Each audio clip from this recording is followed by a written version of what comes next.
कुरुक्षेत्र सांसद नायब सैनी ने कहा, भाजपा करेगी एसवाईएल को लेकर एक दिन का उपवास। एसवाईएल का पानी हरियाणा के किसानों के लिए नहीं है, एसएसपी से कम। धर्मनगरी कुरुक्षेत्र में आज से अंतर्राष्ट्रीय गीता महोत्सव का शुभारंभ हो गया है। 17 दिसंबर से 25 दिसंबर तक अंतर्राष्ट्रीय गीता महोत्सव चलेगा। हालांकि इसका विधिवत शुभारंभ 21 दिसंबर को होगा, जिसमें हिमाचल के मुख्यमंत्री और हरियाणा के राज्यपाल शिरकत करेंगे। 24 नवंबर को संत सम्मेलन में योग गुरु बाबा रामदेव मुख्य अतिथि के तौर पर आएंगे, तो वहीं 25 दिसंबर को दीपदान के साथ गीता जयंती का समापन होगा, जिसमें हरियाणा प्रदेश के मुख्यमंत्री और केंद्रीय मंत्री प्रहलाद सिंह शिरकत करेंगे। थानेसर के विधायक सुभाष सुधा ने बताया कि 25 दिसंबर को मुख्यमंत्री मनोहर लाल खट्टर द्वारा धर्मनगरी कुरुक्षेत्र को कई बड़ी सौगात दी जाएंगी, जिसमें धर्मनगरी कुरुक्षेत्र के लिए dream project elevated railway track का भूमि पूजन भी मुख्यमंत्री मनोहर लाल द्वारा ही होगा।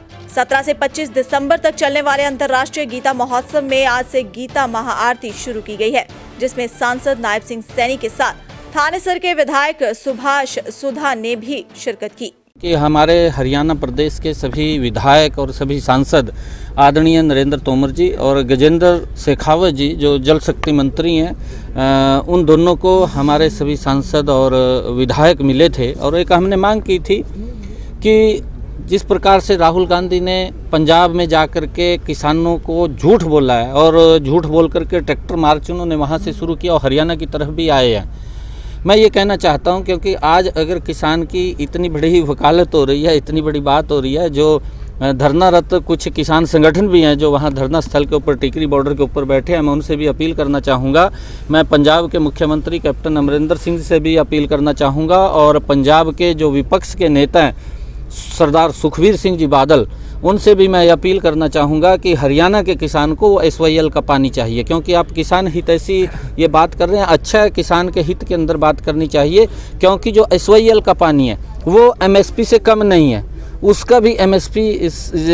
जितनी उसकी वैल्यू है, क्योंकि मेरे हरियाणा प्रदेश के 17,000 एकड़ भूमि के अंदर वो पानी से वंचित है, जिसके अंदर एसवाईएल का पानी लगना है। अगर उस भूमि के अंदर एसवाईएल का पानी लगेगा तो मेरे किसान की पैदावार बढ़ेगी और मेरे किसान की पैदावार बढ़ेगी तो उसका आर्थिक रूप से लाभ होगा, आर्थिक रूप से लाभ होगा तो आर्थिक रूप से मजबूत भी होगा, तो वो एमएसपी से कम नहीं है। मैं ये अपील करना चाहूँगा कि उस एसवाईएल के पानी को आप हरियाणा को दें, जिसके ऊपर माननीय सर्वोच्च न्यायालय ने आदेश जारी किए हैं कि उसके ऊपर हरियाणा के एसवाईएल के पानी के ऊपर हरियाणा का हक है। हम उसको मांग नहीं रहे हैं, एक बड़े भाई के नाते हम निवेदन कर रहे हैं कि पंजाब बड़ा भाई है और वो हमें वो एसवाईएल का पानी जो हमारे हिस्से का है, हम उनके हिस्से का नहीं मांग रहे, हम अपने हिस्से का मांग रहे हैं, वो हमारे हिस्से का पानी दे। और उसको लेकर के ये निर्णय हमने किया है कि 19 तारीख को हम सभी उपायुक्त कार्यालयों के पास वहाँ पर एक दिन का वहाँ से हम उपवास भी रखेंगे और वहाँ पर धरना भी देंगे। से गीता जयंती का जो शुरुआत हुआ, हालांकि विधिवत शुभारंभ 21 तारीख से। देखिए, अंतर्राष्ट्रीय गीता जयंती महोत्सव आज उसका शुभारंभ हो रहा है और विधिवत रूप से 21 तारीख को इसका शुभारंभ वो होगा। और अब की बार जिस प्रकार का कोरोना का वैश्विक संकट ये पूरे विश्व के ऊपर है, उसको ध्यान में रखते हुए जो अंतर्राष्ट्रीय गीता महोत्सव बड़े हर्षोल्लास के साथ मनाया जाता था, जिसमें लाखों की संख्या में श्रद्धालु यहाँ पर आते थे। अब की बार उससे क्योंकि छोटा किया गया है इसको, और ये कुछ जो संत सम्मेलन या कुछ और जो बुद्धिजीवी सम्मेलन या सांस्कृतिक कार्यक्रम होते थे, उन सांस्कृतिक कार्यक्रमों को तो रिज्यूम किया गया है, परंतु संत सम्मेलन और बुद्धिजीवी सम्मेलन उसको भी कोरोना जैसी वैश्विक संकट को ध्यान में रखते हुए कुछ वो सोशल डिस्टेंसेस का पालन करते हुए वो किया जाएगा। परंतु कुछ जो सेमिनार्स हैं उन सेमिनार्स को वर्चुअल भी वो किया जाएगा, ताकि इस कोरोना जैसे संकट के अंदर वो बचा जा सके।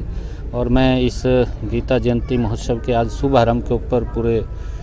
देशवासियों को, पूरे हरियाणा प्रदेश वासियों को, कुरुक्षेत्र वासियों को मैं बहुत बहुत शुभकामनाएं और बधाई देता हूं। आज इसका शुभारंभ हो रहा है गीता जयंती महोत्सव का, जो लगातार आदरणीय मुख्यमंत्री मनोहर लाल जी के नेतृत्व के अंदर जिस प्रकार से ये कुरुक्षेत्र की धरा, जहाँ पर गीता का संदेश सर्वमानव जाति के लिए दिया गया और इसका आनंद अब की बार लोग वर्चुअल ही आनंद लेंगे। और क्योंकि अब लाइव यहाँ पर आकर के इस कोरोना जैसे काल संकट के अंदर वो छोटा इसको इसीलिए किया गया है ताकि लोग वर्चुअल यहाँ से इसका आनंद ले सकें। आप कार्यक्रमों में जा रही हैं, आपका विरोध हो रहा है, रादौर गए, काली पट्टी गई, तो दूसरा आप क्या कहें, किसान एक प्लेटफार्म पर आकर बातचीत करें, क्योंकि जब देश की सुप्रीम कोर्ट भी कह रही है कि किसानों के बीच में कमेटी बनाई जाए, कहीं ना कहीं लगता है कि आपको सिरे चढ़नी चाहिए? देखिए, क्योंकि जो किसानों की बात कही है, क्योंकि सरकार के दरवाजे बातचीत के लिए खुले हैं और सरकार ने सभी जो किसान संगठन है, जो कुछ किसान संगठन वहाँ पर बैठे हैं, क्योंकि भारी संख्या में जो किसान संगठन है उन्होंने इसको जारी रखने के ऊपर जोर दिया है। वो आदरणीय नरेंद्र तोमर जी को मिले हैं और मिलकर के उन्होंने एक बात कही है कि जो ये 3 कानून बनाए गए हैं ये किसान के हित में है और इनको जारी रखा जाए। परंतु कुछ किसान संगठन वो धरने के ऊपर हैं, धरना स्थल पर हैं। सरकार ने उनसे कहा है, बातचीत के दरवाजे खुले हैं कि अगर आप इसके अंदर कुछ भी आपके पास सुझाव हो, कहीं पर ऐसा आपको लग रहा हो कि इन कानूनों के अंदर कोई लाइन ऐसी लिखी गई है जिससे कि किसान का अहित होता है, किसान का नुकसान होता है, आप उसके बारे में बताएं और उसके अंदर जो आपकी तरफ से सुझाव भी होंगे उन सुझावों को भी इसके अंदर अमेंडमेंट किया जाएगा। जो 6 समय की वार्ता जो किसानों के साथ हुई है, अलग अलग मीटिंगें हुई है 6 बार, और उसके अंदर कुछ सुझाव भी किसानों की तरफ से आए थे। जैसा उन्होंने कहा था कि एमएसपी को लिख करके दें, सरकार ने इस बात को भी स्वीकार किया है कि हम इसको लिख करके भी देने के लिए तैयार हैं। किसानों की जो मांगे थी उनको भी उन्होंने सहानुभूतिपूर्वक विचार करते हुए उनको स्वीकार किया है और उसमें कानून के अंदर अमेंडमेंट करने की उसको बात कही है। परंतु फिर भी क्योंकि ये एक बड़ा इस आंदोलन के अंदर मुझे ऐसा लग रहा है कि किसान शायद पीछे छूट गया है, इसके अंदर कुछ राजनीतिक दल अपना स्वार्थ साधने के लिए वो आगे आ गए हैं और इससे किसानों का नुकसान होगा। क्योंकि ये बिल जिस प्रकार से किसानों के हित में है, किसानों की मजबूती में है, क्योंकि नरेंद्र मोदी जी ने पिछले 6 वर्षों में जिस प्रकार से किसान को मजबूत करने के लिए विभिन्न योजनाओं के माध्यम से कदम उठाए हैं और किसानों को लाभ पहुंचाया है, मुझे ऐसा लग रहा है क्योंकि किसान इससे मजबूत हो रहा है। और प्रधानमंत्री जी ने ये स्पष्ट रूप से कहा है कि हम किसान की आय को 2022 तक दोगुना करेंगे और उस कड़ी के अंदर ये तीनों कानून उसकी आय बढ़ाने के लिए क्रांतिकारी कदम है और लगातार किसानों के हित के अंदर मजबूती में सरकार काम कर रही है। आदरणीय प्रधानमंत्री जी ने ट्वीट करके कहा, नरेंद्र तोमर जी ने भी लोकसभा के अंदर जब इसके ऊपर डिबेट चल रही थी उस डिबेट के अंदर कहा कि इस कानूनों से ना तो एमएसपी को कोई खतरा है ना मंडी को कोई खतरा है, मंडी भी चलती रहेगी, एमएसपी भी एजीटी चलता रहेगा। परंतु जिस प्रकार का झूठ, जिस प्रकार का भ्रम कांग्रेस पार्टी और उसके सहयोगी दलों ने जो किसानों के बीच में फैलाया, इस कोरोना संकट के अंदर फैलाया और फैला करके उनको बरगड़ाने का, गुमराह करने का काम जो कांग्रेस पार्टी ने किया है वो निंदनीय है। और मुझे ऐसा लग रहा है कि इस आंदोलन के माध्यम से वो अपनी राजनीतिक रोटियां सेकना चाहते हैं, परंतु किसान समझदार है। क्योंकि जैसा मैंने कहा है कि बहुत सारे संगठन पूरे देश से आदरणीय नरेंद्र तोमर जी को मिले और उन्होंने इस बात की वकालत की है, इस बात का जोर दिया है कि ये कानून किसान हित के अंदर है। क्योंकि इसकी लड़ाई हम आज नहीं भी आज ये पास हुए हैं, हम लगभग इसकी 30 साल से लड़ाई लड़ रहे हैं कि किसान को वो स्वतंत्रता मिलनी चाहिए, किसान को कि अपनी फसल को वो मंडी में बेच सके, अपनी फसल को वो अपने खेत में बेच सके, अपनी फसल को देश के किसी बाजार में बेच सके, ये स्वतंत्रता किसान को मिलनी चाहिए और इस स्वतंत्रता के हम पक्षधर हैं। और ये पहली बार, क्योंकि उन्होंने कहा है कि सरकार ने ये मजबूत कदम उठाया किसान के हित में, हम इसके पक्ष में हैं कि इस व्यवस्था को वो जारी रखें, इसको विड्रॉ न करें। ये जोर दे करके उन किसान संगठनों ने भी कहा है। हमारे हरियाणा के अंदर भी कुछ किसान संगठन, उन्होंने डीसीस के माध्यम से माननीय प्रधानमंत्री के नाम ज्ञापन भी सौंपा है ताकि इस कानूनों की जो उन्होंने वकालत की है कि ये अच्छे कानून बनाए हैं जिसकी हम लंबे समय से मांग कर रहे थे, हमारी मांग को ये प्रधानमंत्री जी ने पूरा किया है। परंतु कुछ किसान संगठन, कुछ राजनीतिक दल उसके अंदर बढ़ कर के जिस प्रकार का वहाँ धरना स्थल के ऊपर जिस प्रकार के पोस्टर वहाँ पर आए हैं, जिन लोगों के ऊपर देशद्रोह के मुकदमे दर्ज हैं, उन लोगों के पोस्टर उस आंदोलन के अंदर आए और रिहाई की मांग की गई है, तो ये निंदनीय, कहीं ना कहीं मुझे ऐसा लग रहा है कि ये किसान आंदोलन नहीं बन करके किसानों के कंधे को इस्तेमाल करके ये अपना राजनीतिक स्वार्थ साधना चाहते हैं। मैं ये उन लोगों को कहना चाहूँगा, चाहे वो कांग्रेस के नेता हैं, चाहे वो अन्य दल के नेता हैं, उन लोगों से कहना चाहूँगा कि किसानों के ऊपर ये राजनीति ना करें, क्योंकि आज 6 वर्षों के अंदर प्रधानमंत्री जी ने किसान को मजबूत किया है। पिछला अगर 55 साल का शासनकाल उनका परिवार का देखें, जो एक परिवार का शासन रहा है कांग्रेस पार्टी के समय, उन्होंने किसानों के लिए क्या किया है वो भी देश के सामने है। आज देश उसको भी देख रहा है। सर्वप्रथम मैं आज गीता जयंती का अवसर जो हमारे ब्रह्म स्वरूप पर आज महाआरती के द्वारा आदरणीय भाई नायब सिंह सैनी और मैं टोटल करीब के हमारे सचिव, सभी डिप्टी कमिश्नर महोदय, एसपी महोदय, सभी मेंबर, जिला हमारी पार्टी के अध्यक्ष राजकुमार सैनी जी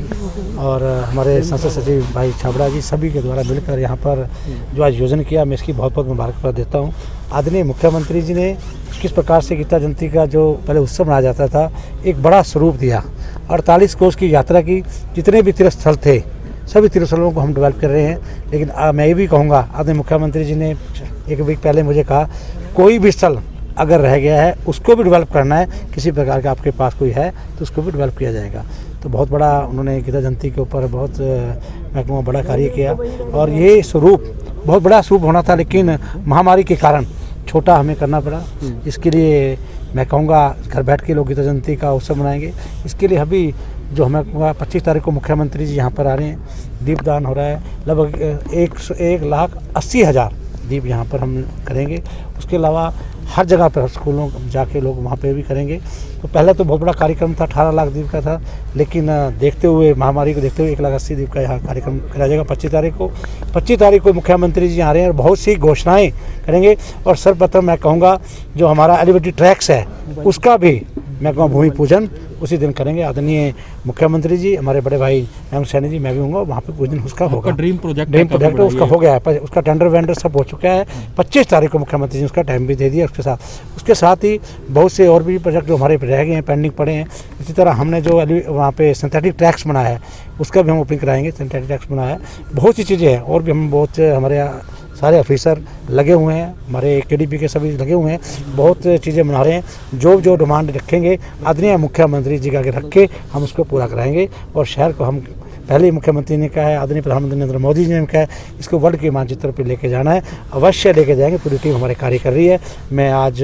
केडीपी के सचिव का, आदरणीय डिप्टी कमिश्नर महोदय का, आदरणीय हमारे एसपी साहब भी आए हुए उनका भी, अपने भाई नायब सिंह सैनी का और हमारे राजकुमार सैनी जी है और पूरी टीम केडीपी के जितने सौरभ चौधरी जी, अमरिंदर जी, हमारे परेश्वर साहब, पूरी टीम सदस्यों का दिल से धन्यवाद करूँ जिन्होंने आज ये कार्यक्रम का महाआरती के द्वारा ये स्टार्ट किया। मैं बहुत बहुत गीता जयंती का मुबारकबाद। कुरुक्षेत्र से प्रदीप कुमार की रिपोर्ट, D5 चैनल हिंदी।